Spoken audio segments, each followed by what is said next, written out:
12 साल की बच्ची सतना की रहने वाली एक दलित परिवार की बच्ची है, जिसको लीपा पोती करके यह बताया जा रहा था कि वो उत्तर प्रदेश की है, भिखारी है और विक्षिप्त दिमाग की है। एक महिला बाल विकास मंत्री है इस देश में, वो मुहूर्त और समय देखकर बोलती हैं सिर्फ और सिर्फ राहुल गांधी जी के खिलाफ। मध्य प्रदेश में दलित, आदिवासी और महिला होना एक पाप हो चुका है। नाबालिग के साथ दुष्कर्म में नंबर 1 अगर कोई स्टेट इस देश की है तो वो मध्य प्रदेश है और शिवराज जी का जंगल राज है। शिवराज सिंह चौहान उड़न खटेलों से उड़ उड़कर भाषण बांट रहे हैं, उनके पास वक्त नहीं है इस बच्ची की खैर खबर लेने का। एक दलित बच्ची के साथ वो दुष्कर्म हुआ है जो अमानवीय है, जिसको सोचकर आपकी हाड़ कांप जाएगी। क्यों छुपाया जा रहा है कि वो दलित परिवार की है? क्यों छुपाया जा रहा है कि वो सतना की है? आप सबको हमारा नमस्कार। कुछ ऐसे तथ्य सामने आए हैं मध्य प्रदेश से जिसके आधार पर यह कहना पड़ रहा है कि शिवराज के जंगल राज में मध्य प्रदेश दलितों और आदिवासियों के लिए एक अपराध बन चुका है। और खास तौर से अगर दलित महिला या आदिवासी महिला है तो उसके लिए शिवराज जी का मध्य प्रदेश नर्क बन चुका है। सरकार की कमी, पुलिस की निष्क्रियता के बारे में अभी हम चर्चा करेंगे, लेकिन मुझे लगता है कि सभ्य समाज में 12 साल की एक बच्ची खून से लथपथ महाकाल की नगरी में 8 किलोमीटर तक चलती रही और मदद मांग रही थी, न्याय नहीं मांग रही थी, अपने तन को ढकने के लिए वस्त्र मांग रही थी और इस सभ्य समाज ने उसको एक कपड़ा नहीं दिया। तो ये सभ्य नहीं, ये सड़ चुके समाज की निशानी है, ये पुलिस की निष्क्रियता की निशानी है। क्योंकि अब जो तथ्य सामने आ रहे हैं वो पर दर परत पुलिस की निष्क्रियता की वजह से जो अपराध हुआ है उसको खोलते जा रहे हैं। जो चुप्पी शिवराज सरकार की है वो अब सब समझ में आने लगी है।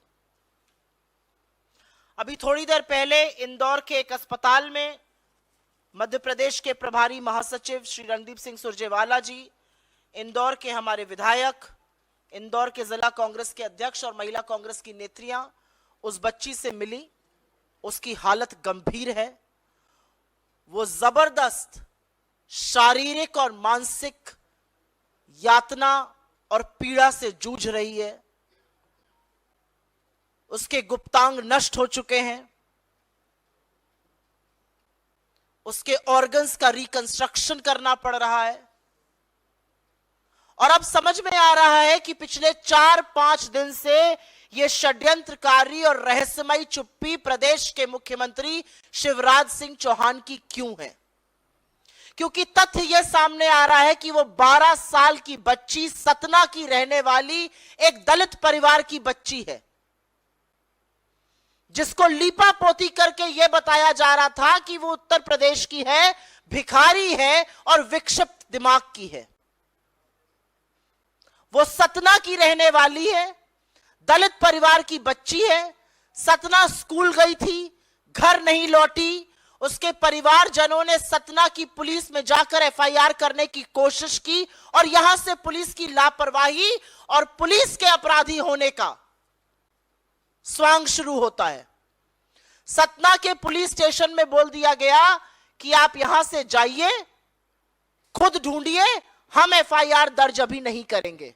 24 घंटे बर्बाद कर दिए गए। अगर सतना के पुलिस स्टेशन, बस स्टेशन पर, रेलवे स्टेशन पर जाकर सीसीटीवी कैमरा चेक किया गया होता तो शायद ये दुर्घटना, शायद ये दुष्कर्म, शायद ये पाप, शायद ये अन्याय टाला जा सकता था। सतना की पुलिस ने कोई कार्रवाई नहीं करी। 24 घंटे तक उनको घुमाते रहे, परिवार वाले बेचारे ढूंढते रहे।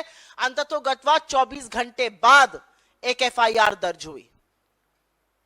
उसके बाद 2 दिन तक अखबार में खबरें आती रही कि एक बच्ची के साथ ऐसा ऐसा हो गया है, लेकिन सतना के पुलिस अधिकारियों ने, सतना के पुलिस महकमे ने यह जानने की कोशिश नहीं करी कि क्या यह वो बच्ची तो नहीं है जो गुमशुदा है सतना से।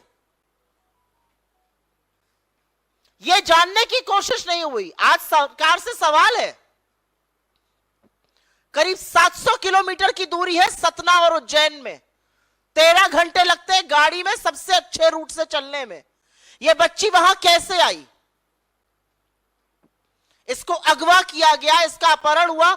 12 साल की बच्ची अपने आप नहीं आ सकती है।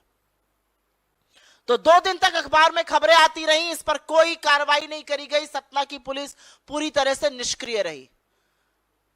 उसके बाद शुरू होता है उज्जैन की पुलिस का पाप। उज्जैन की पुलिस ने crime and criminal tracking network system को ही अगर खंगाल लिया होता तो 12 साल की बच्ची के गुमशुदा होने की खबर मिल जाती और पता चल जाता ये बच्ची कौन है, उसकी तफ्तीश की जाती। उन्होंने ऐसा नहीं किया। वो 12 साल की बच्ची खून से लथपथ जब अंततो गत्वा उज्जैन की पुलिस के पास पहुंची तो वो बदहाल जरूर थी, लेकिन उसने अपने पिता का, अपने दादा का, अपना और गांव का नाम बताया। और उसके बावजूद उज्जैन की पुलिस ने उसको यूपी का बता दिया, जबकि उसकी बोली बघेलखंड की थी। उसको यूपी का बताकर उसको भिखारी घोषित कर दिया गया, उसको विक्षिप्त दिमाग का घोषित कर दिया गया। वो बच्ची जो 8 किलोमीटर पैदल चल के न्याय की गुहार लगाती रही, जिसने अपना नाम सही बताया, इस हालत में पिता का नाम बताया, दादा का नाम बताया, उसको दिमागी रूप से विक्षिप्त और भिखारी घोषित कर दिया गया, जबकि उस बच्ची ने स्कूल यूनिफॉर्म पहनी हुई थी। तो सवाल यह है कि शिवराज सिंह चौहान, नरोत्तम मिश्रा, वहां के गृह मंत्री चुप क्यों हैं? इतने दिन बाद भी 5 दिन बीत गए, आज भी उस बच्ची की टोह लेने भाजपा का एक नेता नहीं गया है। एक बहुत बड़े नेता हैं जिनका काम अब हाथ जोड़ के वोट मांगना थोड़ा ही है, हेलीकॉप्टर से रैली एड्रेस करना है। कैलाश विजयवर्गीय जी इस अस्पताल से 1 किलोमीटर की दूरी पर रहते हैं, लेकिन उस बच्ची की टोह लेने, उस बच्ची की खबर लेने ना मुख्यमंत्री गए, ना गृह मंत्री गए और ना कैलाश विजयवर्गीय गए, जो लोकल हैं और वहां पर पास में रहते हैं। ये बात करते हैं महिला सशक्तिकरण की।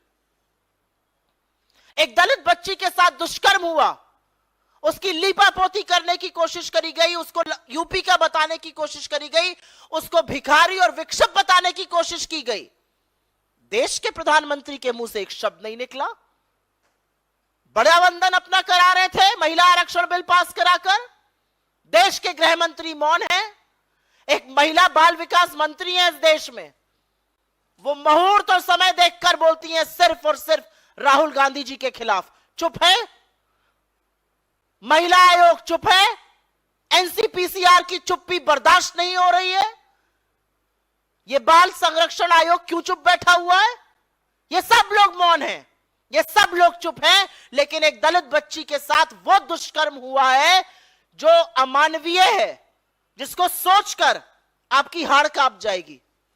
इन लोगों के पास बड़े बड़े इश्तिहार मध्य प्रदेश में लगाने का टाइम है, पैसा है। हेलीकॉप्टर से घूम घूम कर, उड़न खटोले से घूम घूम कर खूब रैली और भाषण बांटने का टाइम है। इनके पास कार्यकर्ता महाकुंभ करने का वक्त है, लेकिन इनके पास यह वक्त नहीं है कि उस अबोध बच्ची की टोह ली जा सके, उसके परिवार को सांत्वना दी जा सके, प्रशासन और पुलिस से उसके परिवार को वहां बुलाया जा सके। अंततोगत्वा अखबार में फोटो देखकर उसके दादा पुलिस में गए और उन्होंने कहा यह हमारी बच्ची है।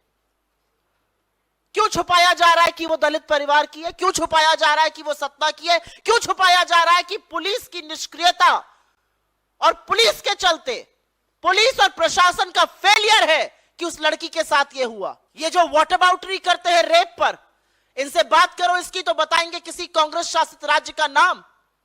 कहीं पर हुआ है ऐसा कि पुलिस की निष्क्रियता रही? पुलिस ने ना crime and criminal tracking network system देखा, ना सीसीटीवी कैमरा देखे, ना उसकी सही जगह की शिनाख्त करी गई, उसको भिखारी और विक्षिप्त दिमाग का बता दिया गया। किसी और राज्य में हुआ है ये? और मध्य प्रदेश में दलित, आदिवासी और महिला होना एक पाप हो चुका है। ये मेरा आंकड़ा नहीं है, यह आंकड़ा इस सरकार ने सदन में दिया है। 13 लाख महिलाएं लापता हुई पिछले कुछ सालों में। सबसे ज्यादा संख्या मध्य प्रदेश की है। 1,60,180 महिलाएं और 38,000 से ज्यादा नाबालिग बच्चियां। नाबालिग के साथ दुष्कर्म में नंबर 1 अगर कोई स्टेट इस देश की है तो वो मध्य प्रदेश है और शिवराज जी का जंगल राज है। असलियत यह है कि चाहे आदिवासी के सिर पर पेशाब करने का मामला हो जो भाजपा के नेता ने किया मध्य प्रदेश में, चाहे इस दलित बेटी के साथ यह मामला हो, चाहे आज सवेरे अभी इस दलित बेटी का मामला चल ही रहा है, उस पर लीपापोती शिवराज का जंगल राज कर ही रहा है, एक और मामला सामने आ जाता है एक आदिवासी महिला का रेप और हत्या का। यह असलियत है मध्य प्रदेश की। लेकिन देश के प्रधानमंत्री, देश के गृह मंत्री, देश की महिला बाल विकास मंत्री, देश का महिला आयोग, बाल संरक्षण आयोग, सब मुंह में मौन और चुप्पी धारे बैठे हुए हैं। शिवराज सिंह चौहान उड़न खटेलों से उड़ उड़कर भाषण बांट रहे हैं, उनके पास वक्त नहीं है इस बच्ची की खैर खबर लेने का। कैलाश विजयवर्गीय माइक पर बता रहे हैं 1% लड़ने का चुनाव मन नहीं है। अरे मन नहीं है तो जाइए उस बच्ची से मिलिए। कहां से न्याय की उम्मीद की जाए, यह सवाल आज आप जैसे लोगों से मीडिया के माध्यम से पूछना बनता है। न्याय की उम्मीद, न्याय की गुहार कहां लगाई जाए, यह असलियत है।